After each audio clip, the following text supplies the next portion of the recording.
Jay Harwood's the latest edition of Amazing Mets 11 Night Podcast. Carlos Delgado, Curtis Granderson.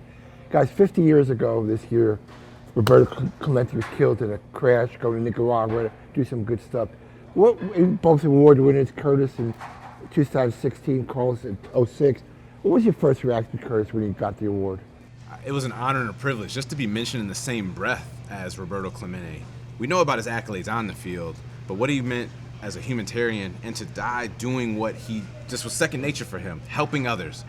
What was just awesome to be in that conversation. And I tell this story every day. Like, I have that trophy. It's the best trophy I have. But my mom and dad still have it and won't give it to me. That's how meaningful it is to be represented in that same breath. How about you, Carlos? For me, it was a great honor. Just the recognition, and for us, for me being Puerto Rican, understanding, like growing up, everything was Roberto Clemente, from the school to the baseball park to the basketball arena.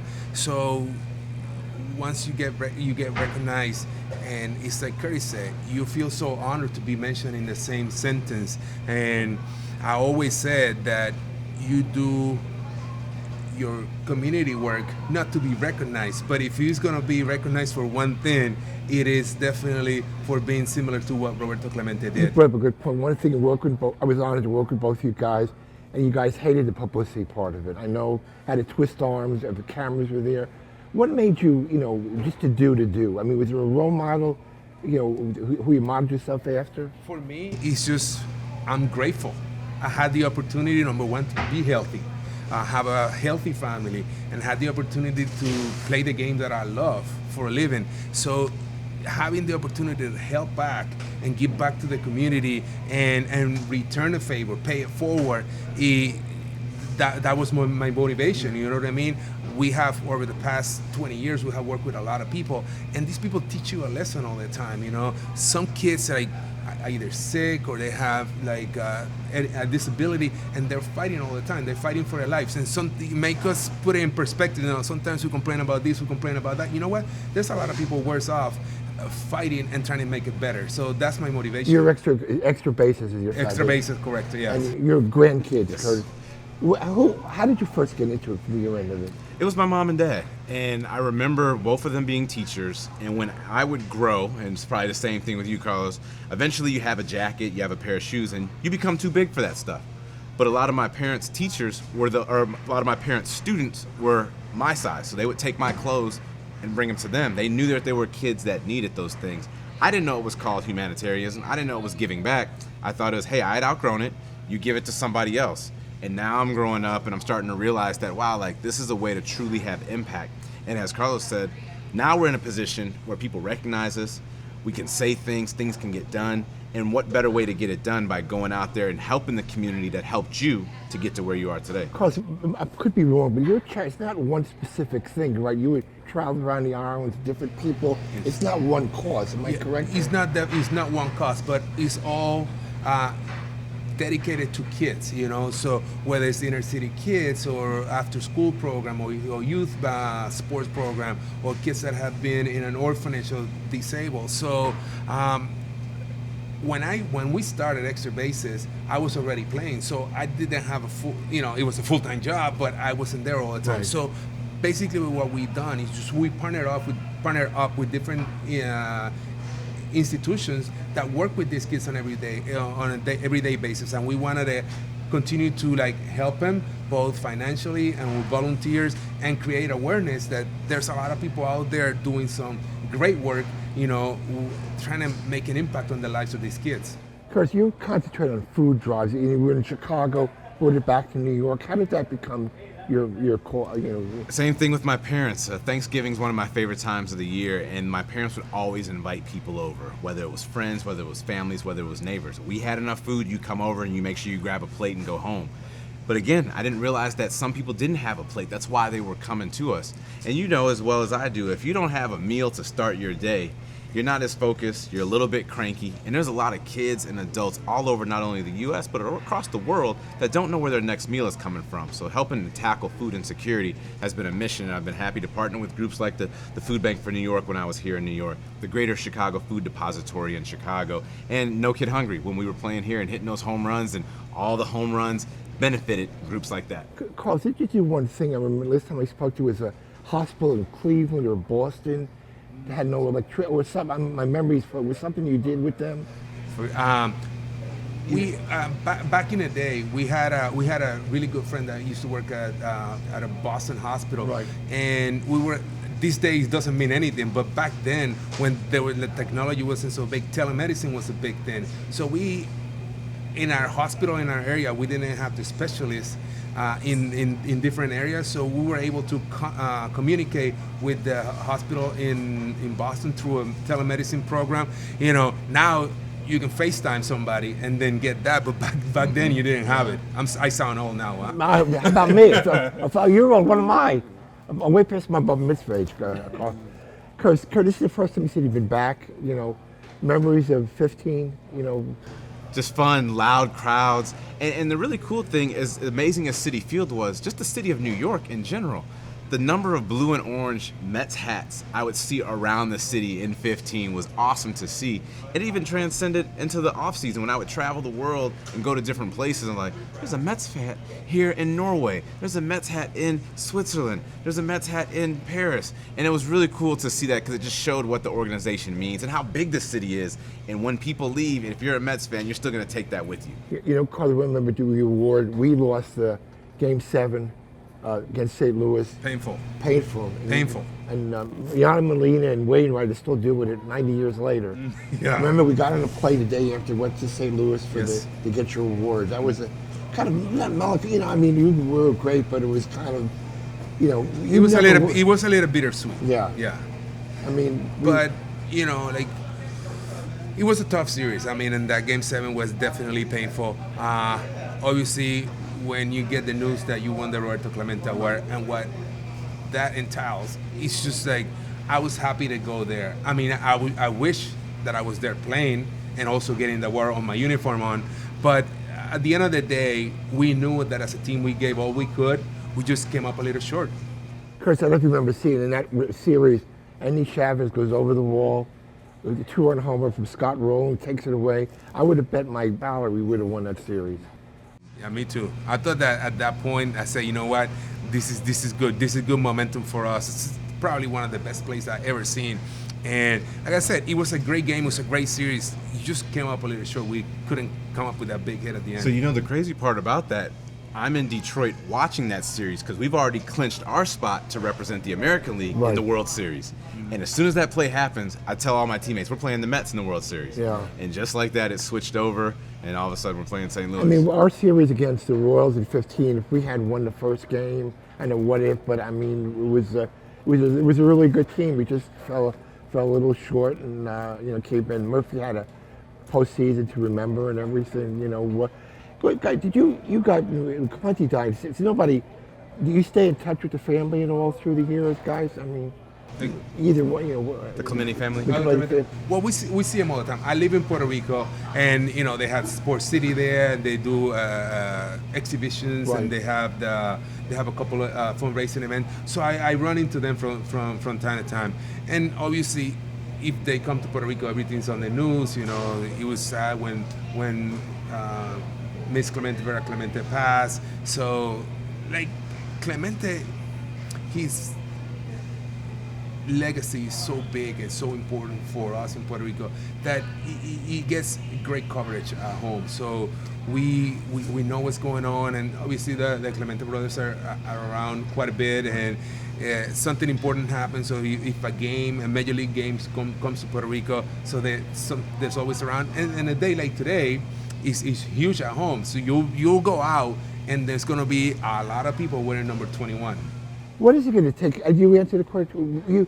What is it going to take for the MLB to retire at 21?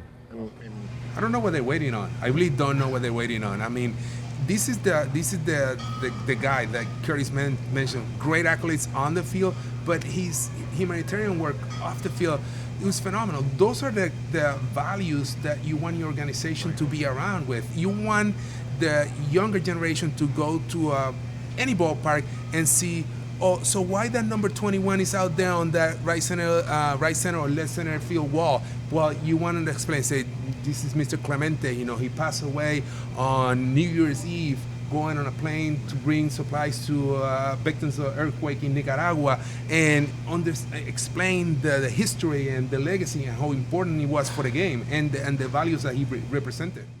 How about you, Curtis? You know how important it is when you see that jersey up, like Carlos said. Look at how many young kids wear number 42 on their Little League team. They've never seen Jackie Robinson, right? They just know the stories they've heard and how important and impactful he is. So if you have the players wearing 21 on a great day like today, like the Mets and the Pirates are going to do, but you do that league-wide, and then you also put it up in each stadium, kids grow up and want to know those questions like Carlos says, and it influences them to not only want to play like him, but to be like him, to be that humanitarian. And you can start giving back at any age. There's no time limit on it. But these young kids will start to see it, want to be like it, and want to learn more about it. How popular is Clemente now in Puerto Rico? Is it 30 years? It's 50 years since he died. You know what? This is the way I'm gonna put it. He passed away 50 years ago, and we're talking about it like if it was yesterday. Yeah. Still news. So I don't know if that puts it in perspective. Yeah. I ask the same question all the time. It seems like his legacy continues to grow. He gets bigger and bigger all the time, for whatever reason. I mean, something about his history, he was 3,000 hits right on their nose. I mean, the way he passed The away. next pitcher gave up the 3 stars to John Matlack. Rumor has it that he was Rookie of the Year that year. Yes, wasn't he was. Yeah. And I heard that he gets upset because he doesn't get credit for being Rookie of the Year. Yes. He gets asked, why do you give up that double? I've got it. John's a good guy. The guys know him at all. I don't know the guy. He's got about 20 calls, and last week wanted to talk about it. I said the 19th call, please don't call him. Now he's good. He understands the significance of it. Because let me jump in. TV work. How do you find your TV work now working with TBS? It's been fun getting a chance to do broadcasting with TBS. And I got a great crew. We got Pedro Martinez, former Met, Jimmy Rollins, former hated Met. Yes. And just a great crew. Lauren Shahadi and Ernie Johnson have been awesome. We get to talk baseball. We get to talk about all the moments and memories that we've had and also see what the players are able to do. And it's especially exciting when we get a chance to talk about just what the game is turning into, the excitement, how the fans are getting involved. It's been awesome. Look at your career. If you don't get hurt, hurt your hip and miss a year, I mean, for me, you're a surefire Hall of Famer. I mean, do you ever look back, what if, to do that or? I try not to, but you know what? I really wish I would have played another year and a half. Yeah. That's, that was my plan. 2009, 2010, it doesn't make any sense to start, complaining about it. I really enjoyed my career. I gave everything that I had. But, there's days that I get up and I say, man, I wish I would have finished that 2009 and go to 2010 maybe, or 500 home runs. You tried a couple of times to come back, but you got hurt again. Remember? Yes, I ended up having 3 surgeries in 18 months. Right. I did 24 months of rehab nonstop just to try to come back, and ended up retiring, and 2 years later I had a total hip replacement. So I can look at myself in the mirror and say, you know what, I gave everything that I had. I tried everything that I could. I went to every doctor that I could. It just didn't quite work out. It wasn't turning, it wasn't working. I couldn't hit or play like that. Chris, when did you decide enough is enough playing? I mean, you kept playing a couple of years. I was enjoying it, and I started seeing it and go, you know what? And I have no major accolades I need to accomplish. I wasn't chasing, 500 home runs or anything. I was still wanting a World Series. That was the big one that I really wanted to get. I had come short a couple times. But at that point, it's like, this has been fun. I enjoyed this ride. Now it's time to go. And I never wanted to be in a position where they told me to go. I wanted to walk away on my own accord. Do you follow the game? Yeah. Like from September on out, I watch more. With all the technology now, it's easier to follow. You get the standings and the results on your app, social media. So you get to know. I mean, I don't watch a ton of games. My kids are still small. They go to school. But like when playoff time comes, I go watch, see what's going on. It just gets a little more intense. For me as a peer, last question. Both you guys were stand-up guys. Do you find sometimes the players gotta, if they don't do good, to be in front of their lockers? I mean, you both you guys never ran from the media. He always stood up and answered the questions. And I mean, New York is a tough market to play in. Well, I feel Gary Sheffield, former Met, he taught me this. He said, what I always try to do on my best games, I didn't want to be in front of the locker, but on the worst game I wanted to. I never wanted you to be in a situation where you say he only talks when he's playing good. Right. So I heard him say that, and I started thinking, hey, no matter what happens, I got to be held accountable for it. Because if I'm not there, then Carlos has to answer for it, and then now me and Carlos are going to have a beef. Because how come I need to talk for you? So I always wanted to make sure I'm going to take accountability for myself. I'm going to talk about it, both good and bad, and hope that my teammates do the same thing. What was your philosophy? I agree. I agree. I think you have to be honest, number one. But then it's part of the job. You got to be accountable for what you do. And you know what? You drop a ball, you punch out, you lost a game. It's not the end of the world. I think what makes it worse is just like not showing up. And then something that could have been finished in 3 minutes, now it drags for a whole week. It's unfair for your teammates. It's unfair for the whole ball club. So you know what? You drop the ball, you face the camera, you say, you know what, I dropped the ball, I was trying to catch it, I did the best I could, that's the end of the game. And I think he touched on a very important point. You don't put pressure on the other guy. You don't want to say, oh, Kerry said that. You know, you want to say, you know what, that was my mistake, I dropped the ball, I punched out. And at the end of the day, that's the story, you know? You don't want anything to snowball from there. Guys, last question. You were on the field, 15 former Clemente winners. What was it like 50 years being with that group of great guys, great players, great people? What was it like for you guys that you've been doing? For me today, Yeah. It's been like a kid in a candy store. I mean, there's some great players out there. I mean, after a while, things loosen up, you joke around, but, you know, it's Dave Winfield out there. You know, it's Mike Stewart out there, Dave Stewart out there. It's like, oh, hold on, Carlos Beltran is out there. It's like a kid in a candy store. It's a pretty good team. Yeah. For me, it's so cool. Like when I got the invitation and I saw the list of guys that you had to go through and see, I was like, oh yeah, I want to be there for that. And even on my day today, I'm in the elevator and Carlos comes in and he's coming in and he's tall, he's got his mask on. He's like, Curtis, it's Carlos Delgado. I was like, ah. Like in my head, I was doing that. Like this is my first time seeing and meeting him. And now we're in the elevator going down. Then we're going to the events and we're starting our day. Dave Stewart, I've never met him in person, but I played with him on the video games. You know, he was the guy. And all these players out there. And then my dad, you know, was a huge fan of him. Like I took a picture with Dale Murphy that I'm gonna send to my dad. Like That's great. This is all what's so exciting for The for first me. Clemente winner I worked with was the late Gary Carter. You know, Gary died at 57, leukemia. He dedicated his life to the Leukemia Society, and you know, you two guys, and you know, Al Leiter, and started pitching at Carlos Carrasco is a great story himself. But it's an honor to work with you guys. I appreciate it. And Thank you. Thank you for your time, and it was an honor to be here with you. And continue success, and maybe we'll see you in the postseason somewhere along the line. I hope so. Thank you, Carlos. Jay? Thank you, my Jay. friend. Hey, and to the Mets fans, if you're out there seeing the Mets play the Pirates in Pittsburgh, go to the Roberto Clemente Museum. It's an amazing place, and they also have wine in the basement, so you will enjoy it. Thank you, guys. I Thank appreciate you. it. Thanks, man.